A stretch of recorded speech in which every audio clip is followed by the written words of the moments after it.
Hi guys! Here's your minimalist mom and of course today naandito ako sa one of the buildings ng ating Yaman Prime. Ayan. So they call this greenhouse.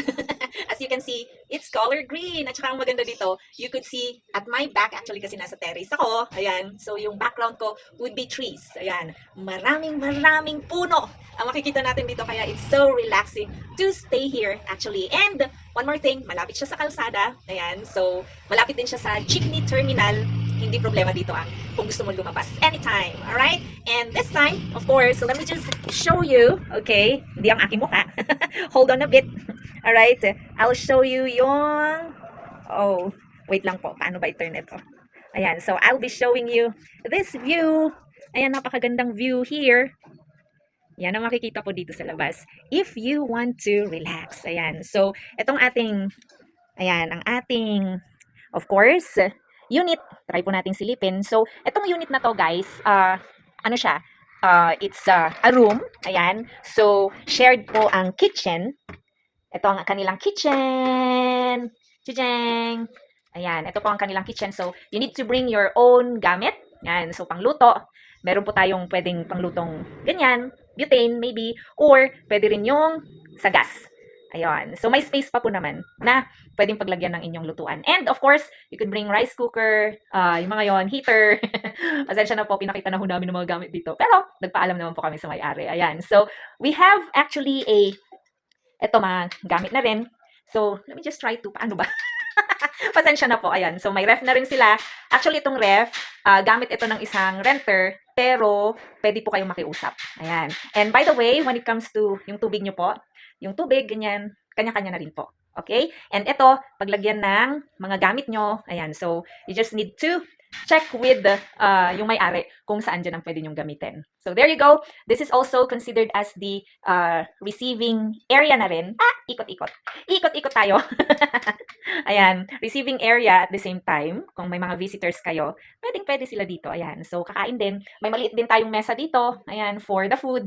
Kasi nga, syempre, di ba, ang ating, what do you call this? Ang ating paparent lang ay of course, ito, napakaganda. Ang cute niya, actually. Bagong gawa siya, this one. So, it's just actually beside sa ating kitchen. Yan, hindi naman talagang malapit na malapit. Pero, of course, just a walk, okay? From the kitchen, going to this room. Yan po, napaka-cute ng room na to. Bagong gawa po siya. Ayan, ay! At mahangin po siya. Ayan, nakikita nyo yung view sa labas. Yan, so marami ring trees. It's a mountain, actually mountain. Alam niyo naman dito sa atin, panay bundok. Ayan, so malamig po dito, actually fresh ang air. Yun yung masasabi ko. Talaga naman malamig ang Baguio Benguet, di ba? And of course, we have napaka-raw po nito. So, hindi pa ho nalagyan ng foam, but we will provide foams for this double deck bed. Tama ba? Ayan. So, good for 2 packs, actually. Itong room na to. Ayan siya. And of course, we have a lot of cabinets here. Ito napaka-raw din po nito, kakagawa. Ayan. So, kakagawa po siya. And this one, we could actually try to cover up this para naman pag nilapag nyo yung mga gamit ninyo, pwede siyang, ayan, yung smooth ba siya?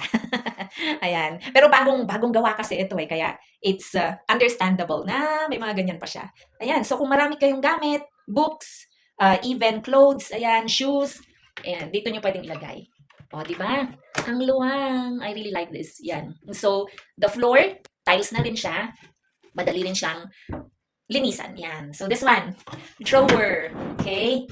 And this one, mga pang clothings ninyo. And this one, of course, pwede nyo gawing tokador, lagyan nyo ng mirror dito. Syempre, kayo na mag-provide ng mirror. Or just a small mirror here. Diba? Tapos, lagyan nyo na rin ng upuan, ganyan. So, pag may monoblock kayo, para naman maging maganda ang inyong vanity table, di ba? Or pwede namang study table ito. Yon, so ganito siya kaluwang, guys. Yan. And ang ating, of course, pwede natin lagyan ng cortina yan para hindi ka na hindi ka na sisilip. So, it's up to you to choose your cortina, your curtain, kung anong color ang gusto mo. So, maybe for me, I would prefer white, ganyan, light gray. Kasi ito medyo ano yung color niya light green, parang ganon. So, you could actually choose white, light gray, or light green. Yon, maganda rin to. Yan, para babagay naman sa color ng inyong wall. Ayan. So, ready to ano na ho siya, to hang. Yan. I-ask lang siguro natin. Or if you have pwede na rin tayo siguro mag-provide ng pagsabitan. Ayan. So, eto. Ayan ang makikita nyo sa labas. Oh, still conducive actually. Maski may bahay-bahay siya. Tahimik, walang ingay. Pwede kang magmuni-muni with those mountains, blue sky and clouds. Oh, ang ganda ngayon kasi hindi siya umuulan at hindi cloudy. O, di ba? Relaxing ito. Alright? So, actually, this unit is good for, we prioritize males. Ayan, mga lalaki. Single, no? Available. Hindi. But we do prioritize yung mga males, actually, na siguro mga students, yan, professional, mga working na rin. So, yung mga magkapatid, magpinsan, ano pa, mag-friends, ayan. As long as you're a male, we prioritize male. Ayan. So, pero kung may female, wag lang girlfriend, wag lang asawa, wag lang mag-asawa. We are more sa mga, siguro single, single guys, mag-a-apply daw sila sa akin. I'm just kidding, mapatakot. Wag po. Ito pong unit ang applyan ninyo, ha? Wag ako, ayan. And, of course, we have a door here. Yan. Gusto ko yung door. Yan. And, may sarili din kayong susi. Of course, if you want to duplicate, kasi dalawa nga, di ba? It's adjustable. Flexible, actually. Okay? So, this room is for rent. Alright? For hire. For rent po siya. Ayan. So, sana magustuhan ninyo. Pero very conducive dito actually. Alright? So, shared ang kitchen. Shared din ang kanilang toilet and bathroom. Meron po silang shower sa bathroom. So, paglabas ko ng pinto, ayan, just a little step dito sa right, meron ka lang dadaanan. And it would be their bathroom. And for the washing machine, kayo rin ho ang magpro-provide kung meron kayo. Okay? Ayan, meron lang silang maliit na washing machine. So, pakita ko lang po yung loob ng kanilang restroom. Yan, maluwang. So, pwede kayo maglaba dito. And meron ho silang hot and cold shower. Yan, kailangan natin yan, especially pag malamig sa umaga. So, yung mga timba, shared din po yan. But if you want your own timba, it's okay. And of course, yung mga toiletries, yung mga gamit nyo pang ligo, kailangan din po nating, of course, dalhin. Okay? So, this bathroom or restroom, yung kaharap po niya would be the entrance. Ayan, nandito po tayo sa, I believe this is second floor, third floor. Papakita po natin mamaya paglabas natin kung kaano siya, kaganda, ka-conducive actually when it comes to staying and renting this unit. Ayan, kung ako pagpipiliin, if I am a guy, because I am not a guy, I am a gay. No, I'm just kidding. Baka may maniwala. Bako, machismis tayo niyan. Ayan, so, etong room na ito ay napakaganda. Ayan, so, ang nagustuhan ko pa dito, may terrace kang pagre-relaxan. Yun. So, just a minimal thought, of course, about this room. O, di ba? Maluwang siya, actually. Very nice. At saka tahimik. Ako lang po nag-iingay. Ayan, so, what are you waiting for, guys? This room is only 4,999. Ayan, and of course, may Wi-Fi din po siya. May Wi-Fi siya, that's 399. You need to add 399. At may kuryente po siya.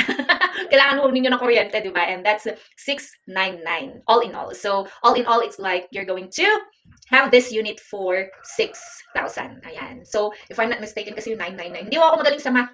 So, paki-add na lang po. Baka 5,999 na lang yun, di ba? But anyway, this is really nice. Ayan. So, visitors allowed. I'm sorry, but I guess pets aren't allowed. Buti na lang ako. I've got pets, Akala nyo Ayan ang pets ko, 3 brown bears. Okay? So, I've got pets. And, of course, yeah, they're not allowing any pets dito. And what else? If you have any queries, any questions, if you like viewing, you could actually try to PM or DM us.